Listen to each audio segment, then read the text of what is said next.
बिस्मिल्लाहिर्रहमानिर्रहीम। अस्सलाम वालेकुम। उम्मीद है कि आप सब खैरियत से होंगे। आज इस लेक्चर में 8th क्लास चैप्टर नंबर 2 का जो टॉपिक है इंटरनेट ऑफ थिंग्स, हम वो डिस्कस करेंगे। ये बहुत इंटरेस्टिंग टॉपिक है और इम्पॉर्टेंट है शॉर्ट और लॉन्ग क्वेश्चन के हवाले से भी। तो इसको देखते हैं सबसे पहले कि इंटरनेट ऑफ थिंग्स क्या है। उसके बाद हम इसके एग्जांपल्स देखेंगे और इसके जो एप्लीकेशंस हैं कि कहाँ कहाँ पर ये इस्तेमाल होता है वो देखेंगे, और फ्यूचर में इसके क्या यूजेस होने वाले हैं हम उसके ऊपर बात करेंगे। इंटरनेट ऑफ थिंग्स जो हैं ये आम तौर पे डेली रूटीन में हम बहुत ज़्यादा इस्तेमाल करते हैं, और हमें कई दफ़ा नहीं भी पता होता कि हम जो डिवाइसेस यूज़ कर रहे हैं वो आईओटी डिवाइसेस हैं। तो सबसे पहले इसकी डेफिनेशन समझते हैं और फिर देखेंगे कि ये कहाँ कहाँ पर यूज़ होता है। तो फिर आपको आइडिया होगा कि आप लोग तो इन डिवाइसेस को यूज़ करते हैं क्योंकि ये बहुत ज़्यादा आम हो चुकी हैं, कॉमन हो चुकी हैं, और इनके बहुत सारे फ़वाइद हम हासिल करते हैं। तो internet of things are the interconnected devices. Basically ये एक नेटवर्क है उन डिवाइसेस का जो आपस में इंटरकनेक्टेड हैं with the help of network. इनका आपस में नेटवर्क बना होता है। ये वो डिवाइसेस हैं जो एक दूसरे के साथ कनेक्टेड हैं, या इंटरनेट के साथ कनेक्टेड हैं, या जस्ट नेटवर्क के अंदर मौजूद हैं, और ये डाटा एक जगह से दूसरी जगह ट्रांसफ़र करती हैं। इन डिवाइसेस को हम इंटरनेट ऑफ थिंग्स कहते हैं, या इसकी शॉर्ट फॉर्म होती है IoT। इंटरनेट ऑफ थिंग्स में ना सिर्फ डिवाइसेस आ जाती हैं बल्कि लिविंग थिंग्स भी आ जाती हैं, जैसे जानवर भी आ जाते हैं और इंसान भी आ जाते हैं। ये किस तरह से होता है ये भी मैं आपको बता देता हूँ। इसकी कुछ एग्जांपल्स देखते हैं तो आपको इसकी समझ आ जाएगी। फॉर एग्जांपल, एक कोई हार्ट पेशेंट है मिसाल के तौर पे, तो उसके साथ एक सेंसर लगा दिया जाता है जो कि उसकी जो हार्ट को मॉनिटर करता है, ठीक है, उसकी हार्ट को इम्प्लांट करता है। इस सेंसर को हार्ट मॉनिटर इम्प्लांट कहते हैं। ये क्या करता है कि उसके हार्ट की जो भी कंडीशन है उसकी रीडिंग नोट करता है और उसको कंप्यूटर तक ट्रांसफ़र करता है, और कंप्यूटर की स्क्रीन में हम उस रीडिंग को देख सकते हैं, और डॉक्टर को फिर आइडिया हो जाता है कि इसको क्या प्रॉब्लम है और इसकी जो हार्ट बीट है और हार्ट की जो कंडीशन है वो क्या है। फिर उसके मुताबिक उसका इलाज करने में मदद मिलती है। सेम इसी तरह से जो फार्म एनिमल्स होते हैं, यानी लोगों ने जो जानवर रखे होते हैं उनके साथ एक बायोचिप लगाई जाती है जो कि उनकी बॉडी के अंदर मौजूद होती है, और उनकी बॉडी के जो सेल्स हैं उन सेल्स को मॉनिटर करती है, और उनकी जो हेल्थ कंडीशन है उसको जो है ना वो चेक किया जाता है कि इनकी हेल्थ कंडीशन क्या है, क्योंकि जानवर जो है वो बोल के बता नहीं सकता कि उसको क्या प्रॉब्लम है। तो फिर ये जो बायोचिप होती है, बायोचिप एक छोटी सी एक टाइनी डिवाइस होती है जो कि जानवरों की बॉडी के अंदर जो है वो इंजेक्ट की जाती है, जिससे ये आइडिया होता है कि उनकी बॉडी के अंदर जो उनकी हेल्थ कंडीशन है वो क्या है। इसके अलावा उनकी जब टेस्टिंग करनी होती है कि इनकी बॉडी में क्या प्रॉब्लम आ रही है जिस वजह से ये सही तरह से खाना नहीं खा रहे या सही तरह से चल नहीं रहे, तो फिर वो जो बायोचिप है उसको टेस्ट करने के लिए इस्तेमाल किया जाता है कि बॉडी में क्या प्रॉब्लम है। तो फिर उसके मुताबिक उनको मेडिसिन दी जाती है। इसकी एक और एग्जांपल जो है वो आपके बुक में ही मेंशन है, ये तीनों एग्जांपल्स। एक और एग्जांपल जो है वो ये है कि कार्स में जो IoT डिवाइस लगी होती है जिसका ये काम होता है कि अगर टायर का प्रेशर कम है तो वो ड्राइवर को इंडिकेट कर देती है कि भाई टायर का प्रेशर कम है।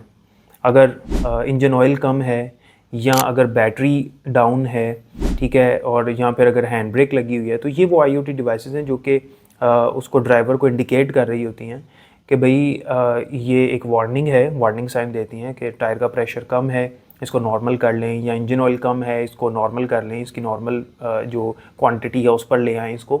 तो ये इंटरनेट ऑफ थिंग्स हैं जो कि उसको रीडिंग नोट करके बता रही हैं, जो कि डिटेक्ट कर रही हैं बेसिकली कि कार के अंदर कहाँ पर कौन सी चीज़ जो है वो नॉर्मल कंडीशन में नहीं है। तो ये इसकी कुछ एग्जांपल्स थी। मज़ीद इसकी एग्जांपल जो बुक में लिखी हैं, यानी इसकी एप्लीकेशंस के ये कहाँ कहाँ पर इस्तेमाल होती हैं IoT यानी इंटरनेट ऑफ थिंग्स, उसमें नंबर 1 पे है कनेक्टेड अप्लायंसेस। हमारे घर में जो अप्लायंसेस इस्तेमाल होते हैं जैसे रेफ्रिजरेटर्स हैं, टोस्टर्स हैं, या माइक्रोवेव ओवन्स हैं, ये इनके अंदर भी IoT डिवाइसेस लगी होती हैं और एक दूसरे के साथ कनेक्टेड होती हैं। Smart home security system, smart home का जो कॉन्सेप्ट है इसमें जो ऐसे घर हैं जिनका सिक्योरिटी सिस्टम ऑटोमेटिकली वर्क करता है। फॉर एग्ज़ाम्पल, अगर घर के तमाम लोग जो हैं वो सो गए हैं, या फिर वो एक बटन प्रेस कर देते हैं तो पूरा घर जो है वो लॉक हो जाता है, और बाहर से कोई भी बंदा जो है वो सिक्योरिटी को नहीं ब्रेक कर सकता। इसके अलावा स्मार्ट होम्स के अंदर ये भी कॉन्सेप्ट है कि अगर कोई बाहर से आता है आधी रात को, तो फिर लाइट्स और कैमरास भी एक्टिवेट हो जाते हैं, सायरन जो है वो भी बज जाता है, वहाँ पे कोई बंदा नहीं, यानी कोई सिक्योरिटी गार्ड रखने की ज़रूरत नहीं, स्मार्ट होम ऑटोमेटिकली वर्क कर रहा है। तो ये सेंसर्स हैं, ये IoT डिवाइसेस हैं जो एक दूसरे के साथ कनेक्टेड हैं। फॉर एग्जांपल, जो सेंसर है वो लाइट्स के साथ कनेक्टेड है, तो घर के बाहर की जो लाइट्स हैं वो ऑन हो जाएंगी, और अगर कोई खुदा न खास्ता चोर आ रहा है तो वो खुद ही लाइट्स ऑन होने की वजह से भाग जाएगा। उसके बाद ऑटोनोमस फार्मिंग इक्विपमेंट्स हैं। आज दुनिया में जो खेती बाड़ी का निज़ाम है उसको काफ़ी हद तक जो है वो इन IoT डिवाइसेस ने कवर कर लिया और ऑटोमेटिकली ये वर्क करती हैं। तो इनको ऑटोनोमस से मुराद है कोई चीज़ जो कि ऑटोमेटिकली वर्क करती है।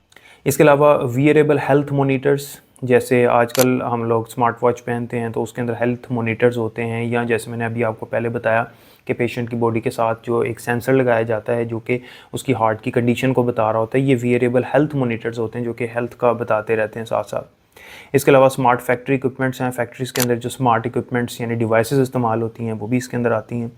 वायरलेस इन्वेंट्री ट्रैकर्स, इन्वेंट्री को ट्रैक करने वाली जो वायरलेस डिवाइसेस हैं जो कि बताती हैं कि हमारे पास इन्वेंट्री कितनी रह गई है, कितनी मौजूद है, टोटल कितनी है और कितनी जो है वो आने वाली है, उस सब की रीडिंग नोट करने के लिए डिवाइसेस इस्तेमाल होते हैं और ये बेसिकली सेंसर्स हैं एक्चुअली।